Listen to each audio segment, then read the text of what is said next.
आज हम लोग जो है समझते हैं यूरोप में राष्ट्रवाद। लेसन का नाम है यूरोप में राष्ट्रवाद।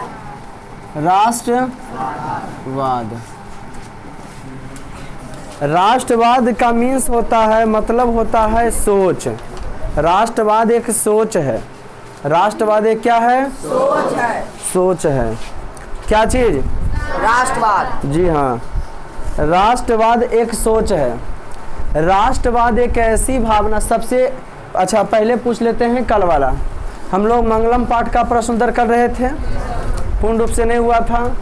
मंगलम पाठ के रचयिता कौन है? दो लड़का उधर से उठेंगे, आगे आ जाएंगे, तेजी में आ जाएंगे, खूब इंजॉय करेंगे। इतिहास मैट्रिक बोर्ड में जो है 18 नंबर से पूछता है। यहाँ बैठेंगे स्थिर से, तार वगैरह देखते हुए चलेंगे निकल। यूरोप में राष्ट्रवाद। राष्ट्रवाद एक सोच है। राष्ट्रवाद एक भावना है जो किसी भी क्षेत्र में रह रहे लोगों में समाज। देखो राष्ट्रवाद क्या है? यूरोप एक महाद्वीप का नाम है। महाद्वीप का नाम है। एक होता है द्वीप, एक होता है महाद्वीप, एक होता है द्वीप। वैसा स्थान जो चारों तरफ पानी से घिरा उसे द्वीप कहते हैं। वैसा स्थान जो वैसा बड़ा सा स्थल जो चारों तरफ पानी से घिरा हो महाद्वीप कहते हैं। एक आता है प्रायद्वीप। प्रायद्वीप वैसा स्थान जो तीनों ओर जो है पानी से घिरा हो और एक और स्थल से घिरा हो उसे कहते हैं प्रायद्वीप। जैसे भारत। हर कोई अपना वर्चस्व एक दूसरा पर की करना चाहता है, जमाना चाहता है। हम लोग को हर हाल में बाबू राष्ट्रवादी होना चाहिए। क्या होना चाहिए? राष्ट्रवादी। राष्ट्रवादी। साइकिल में सबका ताला मारा हुआ है, गेट भिड़का लीजिए। गेट भिड़का लीजिए।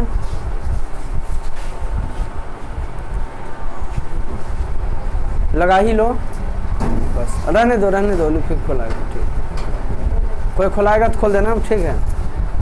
राष्ट्रवाद का सबसे पहले परिभाषा यूरोप में राष्ट्रवाद।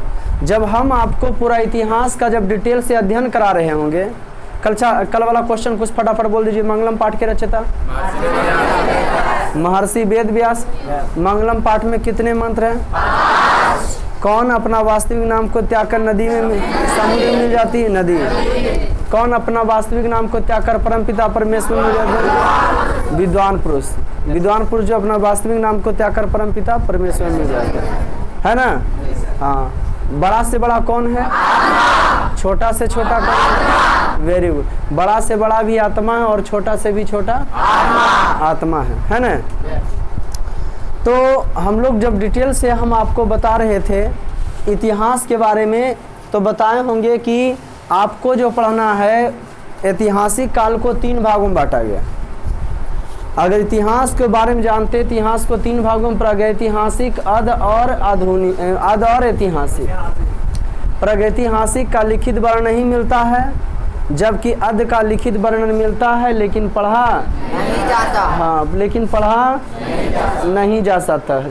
पढ़ा नहीं जा सकता है ना, लेकिन पढ़ा नहीं जा सकता। हाँ, हम लोग चर्चा कर रहे हैं आज ऐतिहासिक को। ऐतिहासिक को भी 3 भागों में बांटा गया है। ऐतिहासिक काल को भी 3 भागों में बांटा गया है ना। एक होता है प्राचीन, मध्य और एक आधुनिक। प्राचीन काल कब से कब तक के? 1000 से 1000 ईस्वी से 1 ईस्वी तक। इसका स्टार पॉइंट भी आप लोग को टेलीग्राम में डाल दिए होंगे, डाले होंगे ना? नहीं डाले होंगे तो जब इसका रिटेन लिखाएंगे तो कुछ कहिएगा, कुछ स्टार पॉइंट लिखा दीजिए सर, मस्त मस्त। तो लिखा देंगे कि लिखाए थे? नहीं लिखाए थे, क्वेश्चन खाली दिए थे। हाँ, उसका स्टार पॉइंट भी लिखा देंगे। पढ़ना है हम लोग को। तो अब तुमको तुम्हारा किताब जो 10 क्लास वाला है हिस्ट्री, कहाँ से कहाँ तक ख़त्म होगा? तो 1700 कुछ की कहानी है, 1800 कुछ की कहानी है, 1900 कुछ पर आपका हिस्ट्री ख़त्म। तो इसमें पढ़ना क्या है? तो फर्स्ट लेसन का नाम है, टोटल आपका इकाई की बात करते हैं तो 8 लेसन है। कितने लेसन है? 8 है। जिसमें पहला लेसन जो है और आप लोग को छुट्टी जब मिलेगा होली का, तो आप लोग घर में बैठे पूरे अथी का वीडियो जरूर देखिएगा। व्याकरण का जिसका नहीं पूरा हो पाया व्याकरण कर लोगे 3-4 दिन में, है ना जी। सब अपना अपना काम कीजिए बाबू, समझ गए कि नहीं। जहाँ जिस तो जो आदमी अपना काम ही नहीं रहेगा तो किस में क्या कर सकता है कोई, है ना। इसलिए अपना काम पूरा करने में लगे रहिए, ठीक है। इलेक्शन का चुनाव होता है, किसी नेता लोग प्रचार प्रसार में लग जाता है, और साथ हमू दौड़े लगी तो अपन फायदा की बात कर रहे हैं, हम अपन फायदा की बात करें तो अपन फायदा की बात करो, अपना अपना फायदा देखो। अगर इन कुछ एंजॉय करना तो आपका खूब वीडियो प्रोवाइड हो चुका है फ्री ऑफ कॉस्ट, है ना जी। आप देख सकते हैं, क्लास वाला वीडियो है, ये भी आपको मिल जाएगा, है ना। शाम को 6 बजे के बाद आप देख सकते हैं, ये भी वीडियो बना रहेगा, कोई दिक्कत। हम लोग चर्चा करते हैं यूरोप में राष्ट्रवाद का। कहाँ राष्ट्रवाद? यूरोप में राष्ट्रवाद। तो मंगलम पाठ का बड़ा से बड़ा कौन है? आत्मा। छोटा छोटा कौन है? किसकी विजय होती है? सत्य। किसकी विजय नहीं होती है? टोटल 5 मंत्र है, उपनिषद से लिया गया है, कोई दिक्कत है? नहीं ना, गुड। तो ये जो है उपनिषद से लिया गया, किससे लिया गया है? यूरोप में राष्ट्रवाद। यूरोप एक महाद्वीप का नाम है। यूरोप का सबसे शक्तिशाली देश की बात करेंगे तो रूस। यूरोप में बहुत सारे देश आ जाते हैं। इंग्लैंड आ गए, Italy, Germany, Poland, Hungary, France, रूस, बेलारूस, बने बहुत सारे देश आ जाते हैं यूरोप में, ठीक। जैसे एशिया महादेश में बहुत सारे देश आ जाते हैं, भारत, अफगानिस्तान, श्रीलंका, बांग्लादेश, म्यांमार, भूटान, नेपाल, तिब्बत, चीन, कुछ रूस का हिस्सा भी, ठीक। ठीक उसी प्रकार से यूरोप में बहुत सारे देश आ जाते हैं। और हम बताए होंगे आपको सिविक्स में, जब सिविक्स पढ़ाए होंगे, कि एक देश का निर्माण 4 चीज़ों से होता है। एक देश बनता, उसको बनने के लिए क्षेत्र चाहिए, जनसंख्या चाहिए, बेटा, हाँ, संप्रभुता, बहुत अच्छे, और शासन। 3 चीज तो मिल जाता है। हमारे पास भी जमीन है, ये इतना पड़ रहा है, जनसंख्या भी है, शासन भी है, लेकिन बात है बड़ा निर्णय लेने की क्षमता हमारे पास नहीं है। अभी आपने देखा नहीं कि भी मसला चल रहा है, रूस तो धो रहा है यूक्रेन को, अब भारत एगो ब्रह्मास्त्र छोड़ दिया जो है किस पर? पाकिस्तान पर। अब बोला गलती से छूट गया है, ये बोला हम ये बात UNA में उठाएंगे, है ना जी, UNO में उठाएंगे, है ना जी, संयुक्त राष्ट्र संघ में उठाएंगे। भारत यही तो चाहता है ना जी, कि हमरा से कोई मदद मांगे तो हम कहेंगे पाकिस्तान ने हम खुदे उलझन, हम तोरा की मदद करेंगे। और यह मौका है भारत का पाकिस्तान को छीनने का। ये आपका भारत का ये पार्ट जो है ये चीन लिए हुए है, और ये पाकिस्तान हड़पा हुआ है। अभी उस सब बझल है, ये हम सब इधर बच जाए, है ना जी। चलिए छोड़िए उसको, आते हैं टॉपिक पर। हम लोग तो एक देश के निर्माण के लिए इतना चीज चाहिए, है ना। राष्ट्रवाद यूरोप में रहते, यूरोप किसका नाम है? महाद्वीप का। उसमें बहुत सारे क्या आते हैं? देश। अब राष्ट्रवाद क्या है? कोई भी टॉपिक उसको समझेंगे। राष्ट्रवाद एक ऐसी भावना है, राष्ट्रवाद एक ऐसी सोच है जो किसी विशेष, राष्ट्रवाद एक ऐसी भावना है जो किसी विशेष भौगोलिक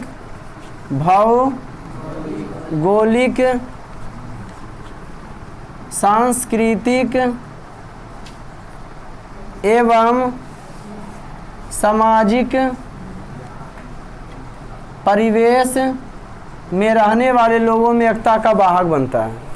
सामाजिक परिवेश में रहने वाले लोगों में एकता का की बनता है? हाँ, वाहक बनता है। पकड़ो से सांस्कृतिक राष्ट्रवाद क्या है? आपके मन में क्वेश्चन आ रहा है कि राष्ट्रवाद क्या है सर? तो राष्ट्रवाद एक ऐसी भावना है, हम लोगों का सोच है, यह एक सोच है लोगों का जो भौगोलिक, सांस्कृतिक एवं सामाजिक परिवेश में लोग रह रहे हैं ना, उनमें एकता का वाहक बनाता है। एकता का अभी तुम ही लोग पढ़ने के लिए आ जाता, इतने में कहते इतना बच्चा एडजस्ट होवो, कहता इससे कैसे होगा, पूरा वहाँ से वहाँ तक था, 3 रूम के बराबर वो कमरा था, है ना जी, आप सर इतनी में एडजस्ट कैसे कर दीजिएगा। समझ रहे कि ना, आपके मन में क्वेश्चन आएगा कि नहीं। सांस्कृतिक, लड़की इधर बैठती है, लड़की इधर बैठेगी, एक लड़का एक लड़की, एक लड़का एक लड़की, कहते कितना को पसंद नहीं आएगा, ये अच्छा नहीं है। और उसके बाद सामाजिक रीति रिवाज का कोई सिस्टम ही नहीं रखें, पढ़ाने का कुछ पढ़ा रहे हैं, कुछ बोलने का कुछ बोल रहे हैं, कुछ तो संभव है। तो ये उस दृष्टि से आप लोग एक हो जाइएगा। तो ये राष्ट्रवाद है क्या? राष्ट्रवाद बहुत अच्छा चीज़ है, राष्ट्रवाद सभी लोगों में होना चाहिए। राष्ट्रवाद एक ऐसी भावना है जो कौन भावना है जी? राष्ट्रवाद एक ऐसी भावना है जो किसी विशेष भौगोलिक, सांस्कृतिक एवं सामाजिक परिवेश में रहने वाले लोगों में एकता की वाहक बनती है। तो उस दृष्टि से हम लोग, जैसे ये देखिए, ये आपका मान लो, बढ़िया से बनाता है लेकिन बता रहे हैं आप लोगों को कि मान लो कि ये आपका भारत है, ये आपका जो है ये भारत है, यहाँ पे श्रीलंका। आपका पूर्ण रूप से दिमाग में बैठ गया, मानचित्र में ऊपर की ओर उत्तर होता है, नीचे की ओर दक्षिण होता है, दाहिना तरफ पूरब होता है, बाएं तरफ पश्चिम होता है। अभी इससे कोई छेड़छाड़ करे, इतना चीन ले लिया ले लो बेटा, इतना पाकिस्तान लिया तो ले लो बेटा, है ना जी, पोक है इधर सीओ के, ठीक। और बाद भूत छेड़छाड़ करे तो लोग को बर्दाश्त नहीं होगा, लड़ना झगड़ना क्या कर देंगे, चालू कर देंगे। तो क्या आप लोग राष्ट्रवादी हैं? समाजवादी हैं? आतंकवादी हैं? साम्यवादी हैं? लोगों के समूह को, शासन को साम्यवाद कहते हैं। तो सबसे पहले रूस में साम्यवादी भावना आया था, उसके बाद फिलहाल जो है साम्यवादी की भावना चीन में। साम्यवाद कहाँ है? अभी फिलहाल वर्तमान की बात करते हो तो साम्यवाद कहाँ है? चीन में। कोई दिक्कत?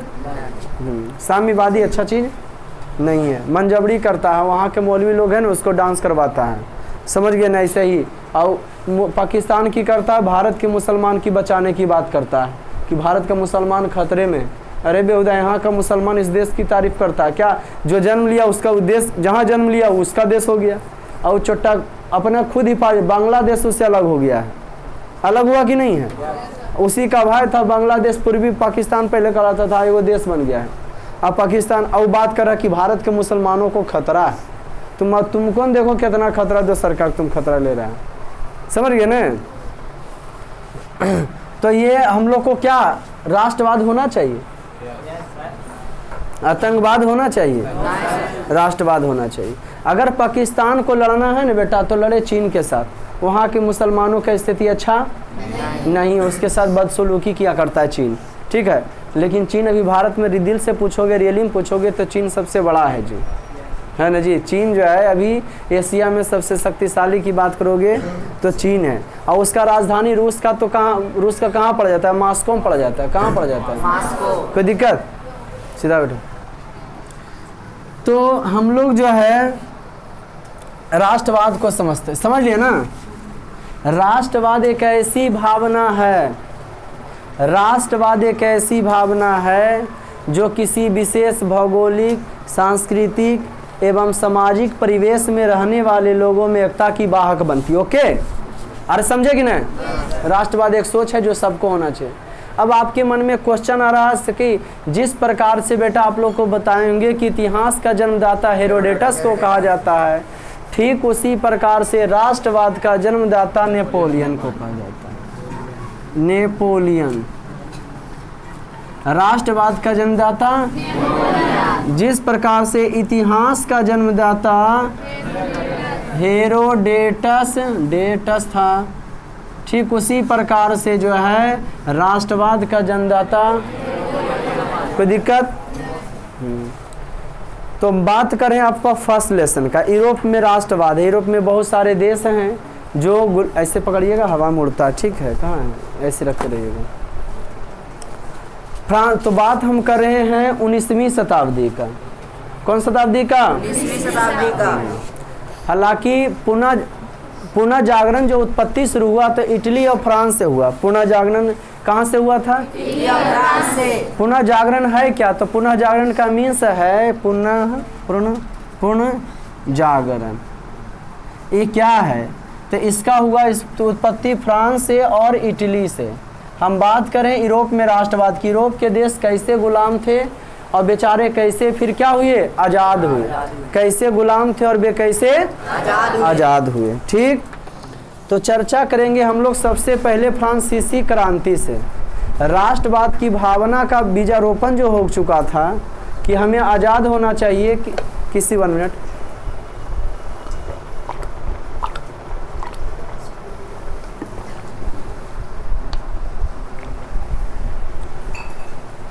हमें आज़ाद होना चाहिए, किसी का गुलाम वगैरह नहीं रहना चाहिए, किसी के अंडर में खटना नहीं। ये बात चालू हुआ कहाँ से भाई? तो फ्रांसीसी क्रांति से। कौन क्रांति? फ्रांसीसी क्रांति। ये फ्रांसीसी क्रांति सबसे पहले 1789 में हुआ था, याद रखिए। फ्रांसीसी क्रांति अब कोई भी क्रांति शुरुआत होता है तो तुरंत उसको आज़ाद नहीं मिल जाता है। ये फ्रांसीसी क्रांति है क्या? तो राजा के विरुद्ध जो है आवाज़ उठाने को की कहा जाता है? फ्रांसीसी क्रांति। यह नेपोलियन राष्ट्रवाद का जन्मदाता कहा जाता है इसको।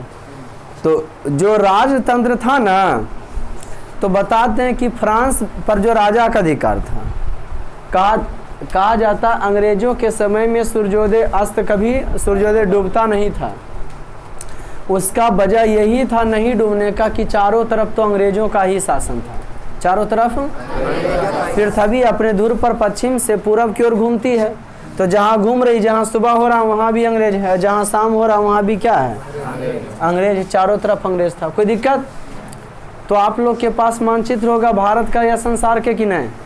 हर हाल में मानचित्र रहना चाहिए अगर किताब का एंजॉय करना चाहते हैं तो। ठीक, हम बात करें फ्रांसीसी क्रांति 1789 ईस्वी में। फ्रांसीसी क्रांति हुआ 1789 में। फिर नेपोलियन का प्रादुर्भाव हुआ, फिर नेपोलियन उत्पन्न हुआ, नेपोलियन का जन्म हुआ।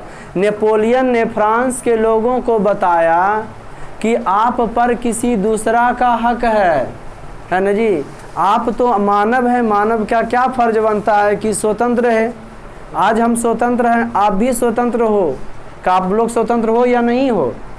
है तो दूर आते यहीं रह के दिखा दो तो देखते हैं मैया बाबू नहीं खोजेंगे।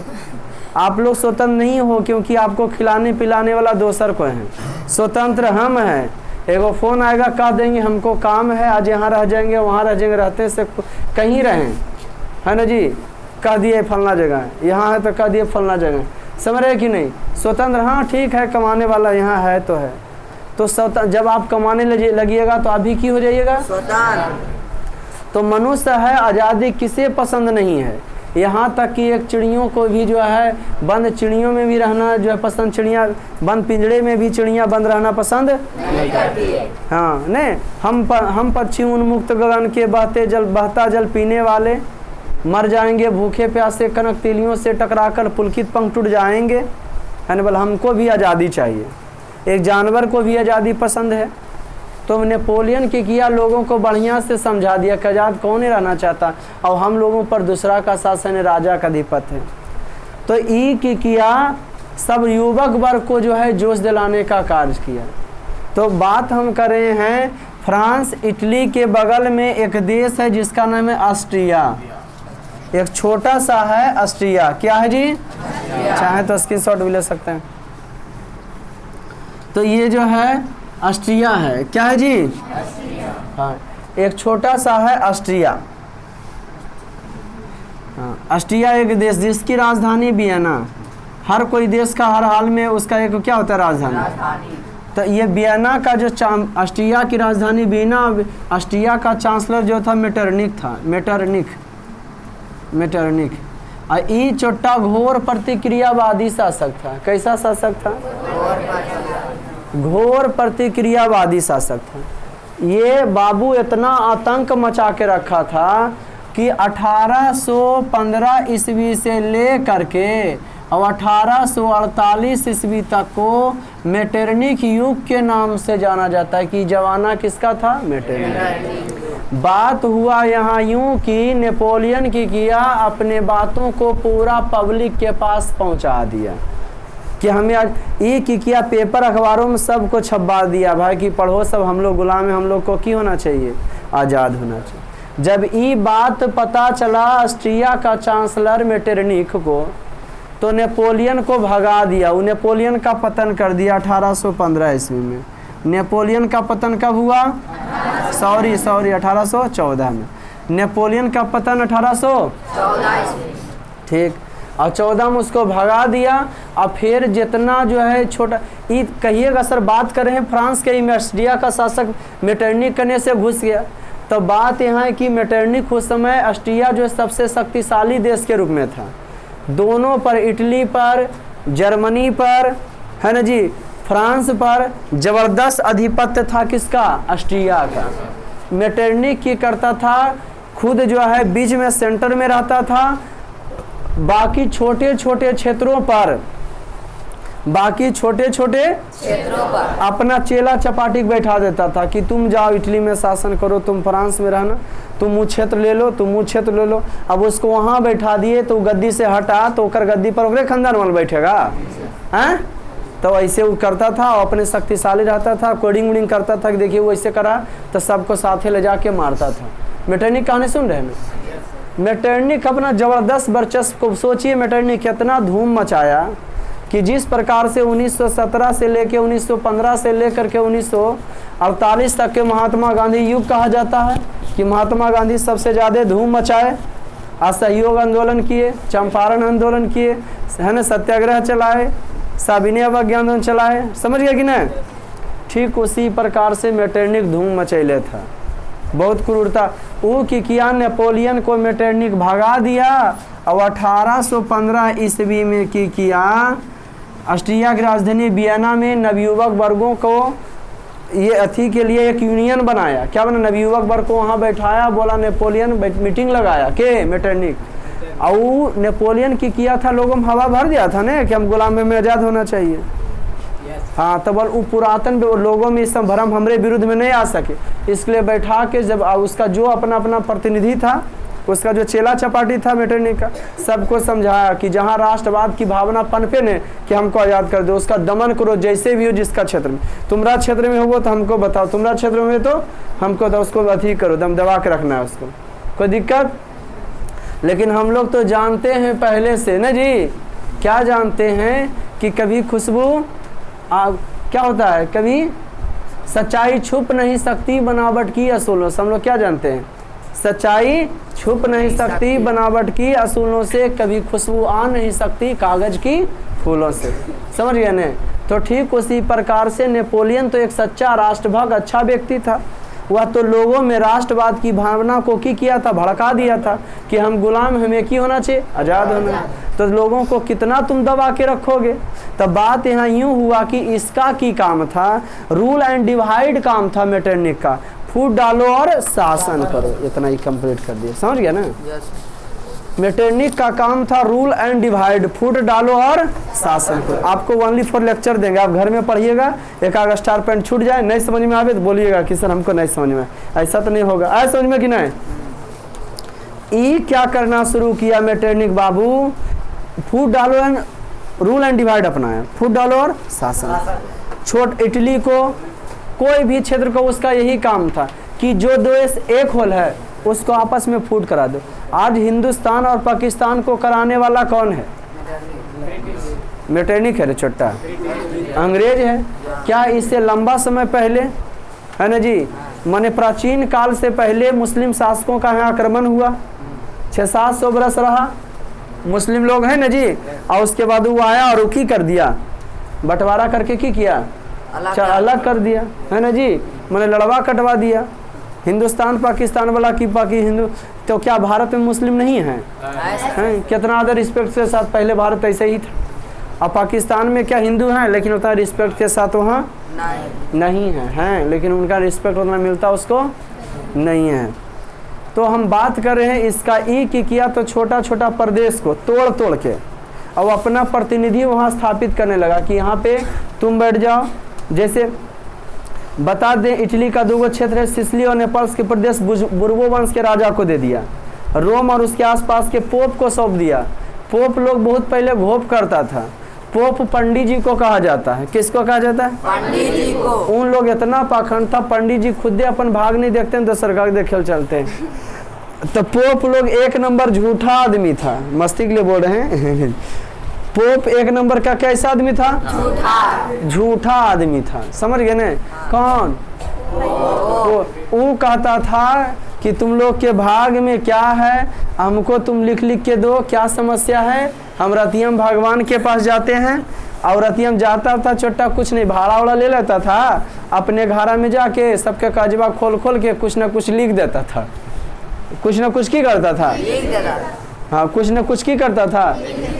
लिख देता था और कहता था हम भगवान पर से आगे। पब्लिक सब एक दिन उसको घेरा कि जाता है कखने, बेहुदा मांस मछली खाए वाला आदमी है, आई जो है इधर उधर जाएगा। धारा पोप को बड़ी मार मारा है ना जी। पोप धार्मिक आदमी होता था। कुछ क्षेत्र किसको दे दिया गया? पोप को। हाँ, कुछ क्षेत्र किसको दे दिया गया? पोप को दे दिया गया, पंडित जी को दे दिया गया। ठीक। जर्मन में 39 रियासतों का संघ कायम रहा, जिस पर अप्रत्यक्ष रूप से ऑस्ट्रिया का अधिकार स्थापित किया। ये अप्रत्यक्ष क्या होता है? ऑस्ट्रिया का चांसलर कौन था? मेटरनिक। ऑस्ट्रिया की राजधानी वियना, यहीं से ही हैंडल करता था। इटली को तोड़ करके, फ्रांस को तोड़ करके, और वहीं अपना अपना चेला, जो प्रिय चेला होता था, उसको बना देता था शासक, कि सब जो मेन खजाना कमाए धमाए वह सब हमरे तर दो, अब बाकी तुम शासन करो, तुम भी कमाओ हमको भी कमाने दो, अब कोई रिंग बिडिंग करे तो सब मिल के मारेंगे। इस सबसे शक्तिशाली कौन था? ऑस्ट्रिया था। ऑस्ट्रेलिया नहीं, ऑस्ट्रिया। हम बात कर रहे हैं 1789 की। कब बात कर रहे हैं जी? 1789। हाँ, फिर आएगा प्रथम विश्व युद्ध, द्वितीय विश्व युद्ध, है ना जी। तृतीय विश्व युद्ध तो कगार पर है, पता नहीं होगा कि नहीं होगा, है ना। और सब का कहानी जानेंगे, एक बार जान लोगे दिमाग में बैठ जाएगा कि क्या सही है और क्या गलत है। तो यहाँ बात कर रहे थे किसका? ऑस्ट्रिया का। वो अपना चेला को शासन करवाता था और खजाना जो कहता था हमरे पास भेजते जाओ। तो जर्मनी में 39 रियासतों का संघ कायम था। तो अब मन में आया अप्रत्यक्ष और प्रत्यक्ष, प्रत्यक्ष और अप्रत्यक्ष। ये अप्रत्यक्ष और ये प्रत्यक्ष। आंखों के सामने को प्रत्यक्ष कहते हैं और आंखों के पीछे के की कहते हैं? अप्रत्यक्ष। आंखों के पीछे को। तो अप्रत्यक्ष रूप से इसका ही अधिकार था। किसका? लोगों को लगता था, लोगों को यही लगता था कि हमारा राजा जो हमरे गौवा वाला है, लेकिन बात आपके गौवा पर चला रहा है कहाँ वाला? दोसर का गौवा वाला। समझिए कि नहीं? जैसे आपको लगता होगा उत्तर प्रदेश वाला के कि उत्तर प्रदेश के मुख्यमंत्री योगी हैं, लेकिन योगी के जिताने वाला मोदी हैं। और कुछ मोदी को जो है योगी मदद करते हैं, योगी को मोदी मदद करते हैं। सब एक ही पार्टी के हैं, बीजेपी के। समझे कि नहीं? लोकसभा के चुनाव में मुख्यमंत्री प्रचार करते हैं प्रधानमंत्री का, और वो पटिया वाला ना, अपने पटिया वाला। और विधानसभा के चुनाव में प्रधानमंत्री कर देते हैं किसका? कि भाई मुख्यमंत्री पर ध्यान दीजिए, हम केंद्र सरकार हैं और ये अथी राज्य सरकार है ना जी, मिल के दोनों चलाएंगे देश को। कोई दिक्कत बाबू? यहाँ से कहानी आगे बढ़ता है। अप्रत्यक्ष कहा जाता है जो आंखों के पीछे को अप्रत्यक्ष और सामने को प्रत्यक्ष। तो अप्रत्यक्ष रूप से शासन किसका था? मेटरनिक का। किसका था? मेटरनिक का। समझे यहाँ तक? किसको ऊपर धूम मचेले था? फ्रांस, इटली, जर्मनी, जो छोटा छोटा प्रदेश है सब पर अप्रत्यक्ष रूप से किसका अधिकार था? मेटरनिक का। कोई दिक्कत यहाँ तक? हर संभव प्रयास ही करते थे मेटरनिक की, देखो कमाए होवे चाहे न, लेकिन लोगों को गुलाम बना के रखो, राष्ट्रवाद के भावना पनपे तो कुछो पहट के। वह घोर प्रतिक्रियावादी शासक था मेटरनिक। कोई भी काम करने के पहले वो अपना फायदा देखता था। ठीक, फटाफट ऑब्जेक्टिव बोल दीजिए तो हम पूछते हैं, उसके बाद आगे बढ़ाते हैं आपको। राष्ट्रवाद का जन्मदाता? राष्ट्रवाद का जन्मदाता? फ्रांसीसी क्रांति। फ्रांसीसी क्रांति। इतिहास का जन्मदाता? हाँ। पुनः जागरण कौन कौन देश से प्रारंभ हुआ था? France, Italy. पुनः जागरण कहाँ से आया? कि हम गुलाम नहीं, हम आज़ाद हो में। ठीक, पुनः जागरण चला प्रारंभ का हुआ था, तो फ्रांस और इटली से हुआ। फ्रांस और ऑस्ट्रिया का चांसलर, नेपोलियन का पतन, ऑस्ट्रिया की राजधानी, वियना सम्मेलन 1815, और उस सम्मेलन का मुख्य उद्देश्य क्या बात है, राष्ट्रवाद की भावना को दबाना। समझे कि लोग कहानी समझ में आ रहा है, ये सब कहानी है खाली। ठीक, और उसी में देख रहे हैं कितना पॉइंट मार दिए हैं। मेटरनिक 1815 से लेके ये 1815 है, ये 1848 है, मैंने कौन शताब्दी हो बेटा? हाँ, तुम लोग कौन शताब्दी में जी रहे हो? कुछ ऐसा नहीं है कि हम तो बकलोले हैं, सूर्यास्त हमरा ओरे छोने, कहानियों नहीं समझ में आ रहा है। हम उस देश की कहानी बता रहे हैं, यूरोप का। यूरोप में टोटल फिलहाल 48 गो देश हो जाता है, तो उसके देश की कहानी बताए क्या हासिल हुआ। कहानी आगे बढ़ता है। मेटरनिक ने फ्रांस में पुरातन व्यवस्था की पुनः स्थापना की। इस तरह वियना सम्मेलन प्रतिक्रियावादी शासकीय शक्तियों की विजय हुई, लेकिन यह व्यवस्था स्थायी साबित नहीं हुई। जल्द यूरोप में राष्ट्र की भावना का प्रसार हुआ, जिससे यूरोप के लगभग सभी देश प्रभावित हो गए। उस भावना से सब देश की हो गए प्रभावित। आई हमेशा चाल चलना शुरू किया है ना जी। ई की किया, राष्ट्रवादी भावना पनपता था ने, तो ई मेटरनिक चाल चल जाता था। जैसे ही लोगों में राष्ट्रवादी भावना पनपता था, मेटरनिक छोटा चाल चल जाता था। ओ जब लोग देखा तो गुस्सा गया पब्लिक, मानो सिसिली का नेपाल्स का, बोला कि राजा नहीं रहेगा तो नहीं रहेगा, अच्छा ये गधा नहीं रहेगा, राड़ है ये है, बदमाश है ये है ना जी, चलिए इसको हटाते हैं। अरे फलना खानदान वाला वो बढ़िया राजा, तुम में हाँ, लेकिन चलवा के कर है मेटरनिक। आया समझ में कि ना, वो बेहुदा उसी सबको की करता, बरगला रहा था। ओ ये बदमाश है, तुम हटो तुम हटो। बदमाश वो तो ओकरे अंदर शुरू हो रहा था, तो वो दे दिया किसको जी? बुर्बो वंश को पुनः स्थापित किया। लुई 18वां फ्रांस का राजा बना।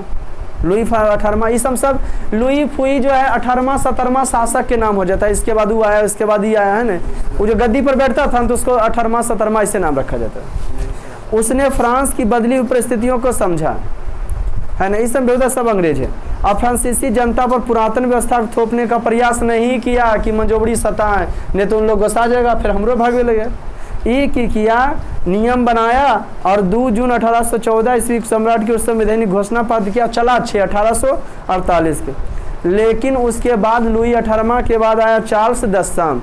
इसके शासनकाल में कुछ परिवर्तन किए गए, लेकिन परिवर्तन सही चार्ल्स 10वां की कर दिया, कुछ परिवर्तन कर दिया। चार्ल्स कुछ क्या कर दिया? फ्रांस के नियम में कुछ की कर दिया? परिवर्तन किया। इससे पहले लुई कौन था? 18वां। तो लुई फिलिप को पब्लिक माना कुछ ऐसा। कौन वंश का था? बुर्बो वंश।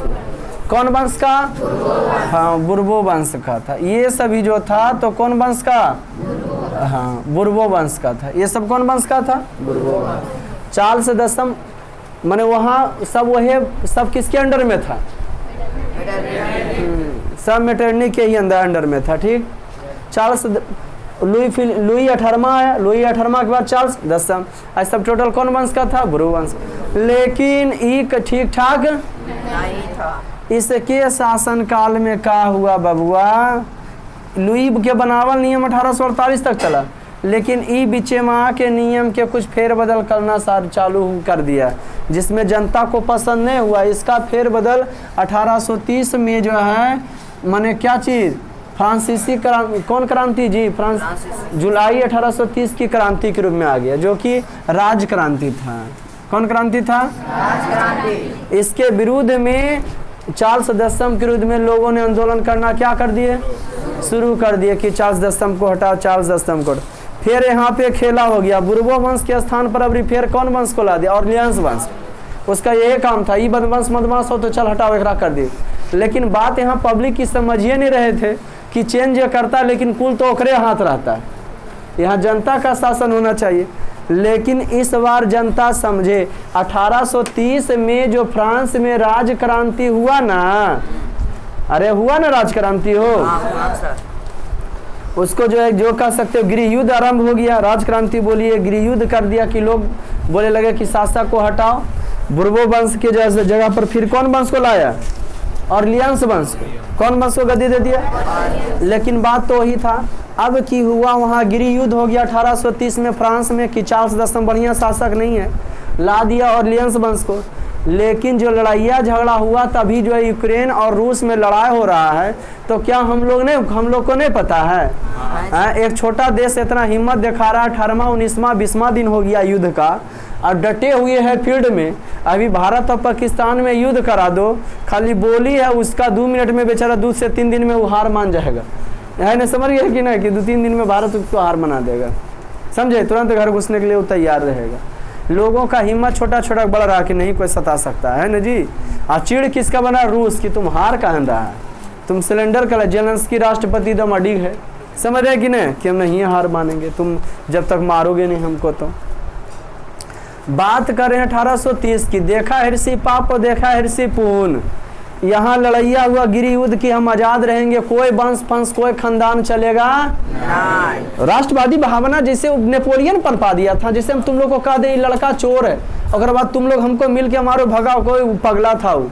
लेकिन जो बोल के गया कि चोर है तो ध्यानमा मंदिर से खटकेगा कि नहीं कि फलनमा चोरी, पता चलेगा ना? हाँ, वो पता चलेगा ना, वो पता चलिए जाएगा है ना जी कि फलना जो है क्या है चोर, ऐसा पता चल पाएगा ना। तो ठीक उसी प्रकार से क्या बता के गया था? क्या बता के चल गया था? तुम लोग गधों में से महागधा हो। पिछला लड़कवा के कह रहे थे वो अगला जो है ओकरा देवे ले, समझ गया न कि दो, और उन्हें सो ऐसे कर रहा कि केकरा की देना। वो बेहुदा दूसरी दुनिया का आदमी बन रहा था। बेहुदा सबको आराम दो तो नींद आता है, हम बेहुदा 3 घंटा इसी सो के आ जाते हैं कि ले खूब नींद लेके आते हैं, उसके बाद फिर मस्तिष्क पढ़ाते हैं। समझिए कि सबका टाइम टेबल नहीं होता है। वो दिन हम सुत हम सुत के आते हैं कि नहीं, आराम से मोबाइल स्विच ऑफ करते हैं सुतो पहले। दुनिया दिन दुनिया से कोई मतलब कोई खाए कमाए ले, कोई खाने के देने वाला, जब तक कमाओगे नहीं तो कोई खाने देने वाला नहीं। इतना जान लो, घर परिवार कोई नहीं, कमाओगे तभी वैल्यू है, नहीं कमाओगे।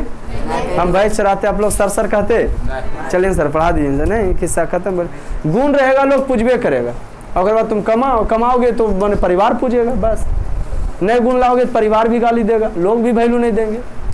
अब बेहुदा सो रहा, अब सोवे के समय में पढ़ेगा, वो पढ़े के समय में सोएगा, बोलो ये बेहुदा मैट्रिक बनेगा, तुम मैट्रिक बन पाएगा रे बेहुदा? ऑनलाइन ला के हमारे मन करता है बेहुदा कि वीडियो बन जाए, सब देखते रहे पिटे ले लूँ, समझा? आप क्या रहते हो हमारा गाँव वाला है, आप नहीं करेंगे, नहीं करेंगे। ये मैटरनिक से कम है रे बेहुदा, भी पढ़ा ली मैटरनिक के बारे में। हट हम भी मैटरनिक बन गई जो। तो क्या बोला बेटा?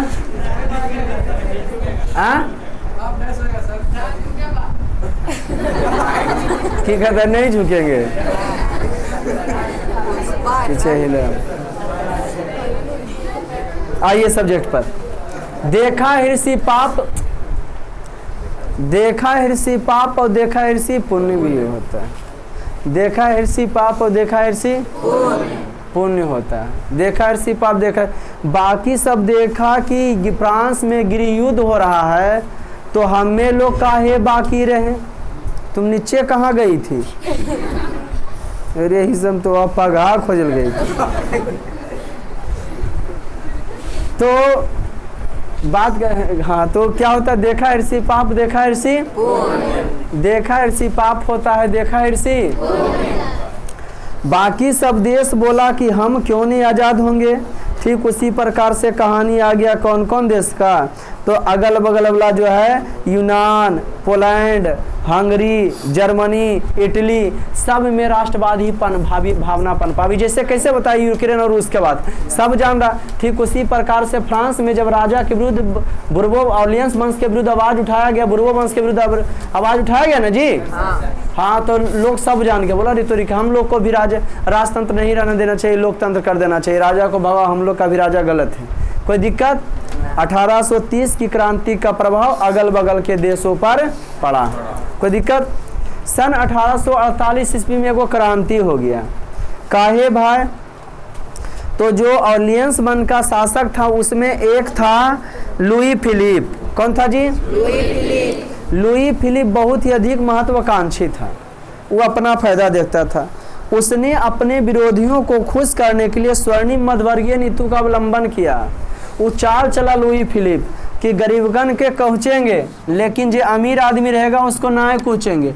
टोला पड़ोस में आप लोग का देखते होंगे, कभी इलेक्शन का माहौल देखते हैं, टोला पड़ोस के एकागो आदमी ऐसा होते हैं जजरी मनी ज़्यादा पहुँच रहता है, और बाद कहेंगे पूरा टोलवन बुला के कि अगर वोट देना है न तो फलने मुखिया के दिया।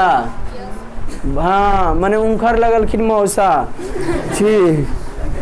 हाँ, अगर वोट देना है न, हाँ तो फलने के दिया, चिलने के दिया। इसका मतलब ये है कि जो मुखिया है, जो विधायक है, उनकर घरा में आके 1-2 लाख दे दे है, अब बाकी सब गरीब का के कोखिन के हम इतना वोट दिलान दे वो तोरा चुप। कभी ऐसा होता टोला पर इसमें प्रेस डालते, वोटवा दिले जरा रास्ता में मिल के कह तो कह रहा वोटवा दे फलना दिया फलना, काहे वो चिन्हो है न जी। अब वो अपन पटिया जितावे चाहो कि अपना फायदा ले सके, आई पब्लिक जब वोट दिले ओकरा कोई फायदा नहीं। आपका वोट आपका हकीदार। हमसे लोग पूछते हैं कि फलन किसको वोट दें, है ना जी, तो हम बोलते हैं जो आदमी आपको चिंता है आप उसको वोट दीजिए। खिस्सा खत्म वाली बात है, समझे कि नहीं? हाँ, हम सोच रहे हैं राजनीतिक नहीं करें, करबो करेंगे तो फिर अपने लिए करेंगे। इन्हें कि फलना सपोर्ट कर दो, बाद में फलना गलत निकल जाए, कुल हमरे घर ही आएगा कि फलना वोट मांगे ना कि फलना को वोट दिया। देखिए हम घूमते हैं किसी के नहीं तो बुढ़वा तुमको पूछते हैं, वो कहता बहुत सारा लड़का कहता सर आपको भी सब में इंटरेस्ट लेना चाहिए कि बेटा छोटा मोटा नहीं लेंगे, मोटा में लेंगे। ऐसे होंगे कि नहीं, ऐसे होंगे कि नहीं, आप प्लस अपने लिए लेंगे। बेईमानों शैतान बनेंगे तो खुद दे नो, इन्हें कमाया हुआ बेईमान कह दिया हमको, तो ये गड़बड़ नहीं है, जातो गवेनो भातो न खैनो हो जाएगा। समझ गए ना जी। बदनाम भी नहीं कहता, बुरा ठीक है लेकिन बदनाम नहीं, बदनामी सही नहीं। यूरोप में क्यों पढ़ाया जाता है? आप लोग को पढ़ाया इसीलिए जाता है समझ आने के लिए कि लोगों की बातों में क्या सही और क्या गलत है। जो शिक्षित व्यक्ति रहेगा ना कभी भी गुलामी को बर्दाश्त नहीं करेगा। क्या बेटा नींद आ रहा है ना? राजा कहाँ से आते हो तुम हाँ? मन्ना बेटा पटना बेटा, बेहुदा बेटा बदनाम कर रहा है एकदम ही बेहुदा चौपटे निदान है ये। नहीं जाति नाम तो बोलबे न करेंगे। तो पीनियल ग्रंथि ज्यादा काम कर रहा है बेटा। पीनियल ग्रंथि समझते हो ना? हाँ, बूढ़ा बुजुर्ग का पीनियल ग्रंथि कम काम करता है। समझ गया कि ना? 4 बजे उठ जाएंगे और कहेंगे उठिन हो सब भोर हो गया। और तुम लोग का पीनियल ग्रंथि ज्यादा काम करे, ई पट्टी घोलट के ई पट्टी। 2-4 गो लड़की तो ऐसा है मम्मी ने उठाते हुए खटिया पर सजा के कोठिया देने घुस जाती है। समझ गया कि हमको अभी सोने के लिए दीजिए, है कि नहीं? तो बात करें वीडियो मत जा तुम लोग देखना। यूरोप में राष्ट्रवाद का, तो राष्ट्रवाद एक ऐसी भावना है, राष्ट्रवाद एक ऐसी सोच है जो किसी भी क्षेत्र में रह ले लोगों में सामाजिक, सांस्कृतिक, भौगोलिक दृष्टि एकता की भावना टॉपिक पर आते हैं। तो ऑर्लियंस वंश का, कौन वंश का था जी? बुर्बो वंश के बाद आया ऑर्लियंस वंश। ऑर्लियंस वंश कौन कैसा था? ऑर्लियंस वंश का एक शासक था ऑर्लियंस। ऑर्लियंस वंश का एक शासक था जिसका नाम था लुई फिलिप। क्या था जी? हाँ, लुई फिलिप। अब बैटरी का वो फिलिप क्या वो उसकी बात नहीं कर रहे हैं, ठीक है, निपोला देना तुम लोग। लुई फिलिप वो एक उदारवादी शासक था, परंतु बहुत ही अधिक महत्वाकांक्षी था। उसने विरोधियों को खुश करने की किया, जो वोट कर रहे थे ना, बात कर रहे थे, की किया बड़का बड़का आदमी के अपन दोस्त बनाना शुरू कर दिया के। अब बोला कि आप व्यवसायिक वर्ग हैं, आप कमाइए खाइए, आपको कोई दिक्कत नहीं होगा, दिक्कत करेंगे तो मजदूरवा के करेंगे, ऐसा समझ में। लेकिन उसने की किया 1840 में गीजो को प्रधानमंत्री बना दिया कि गीजो तुम प्रधानमंत्री बनाओ चलो। और जो कट्टर प्रतिक्रियावादी था वो बेहुदा 1 नंबर का चोट्टा था। कौन? गीजो। गीजो 1 नंबर का, रुको, गीजो 1 नंबर का जो है बदमाश आदमी था। कौन? गीजो, है ना।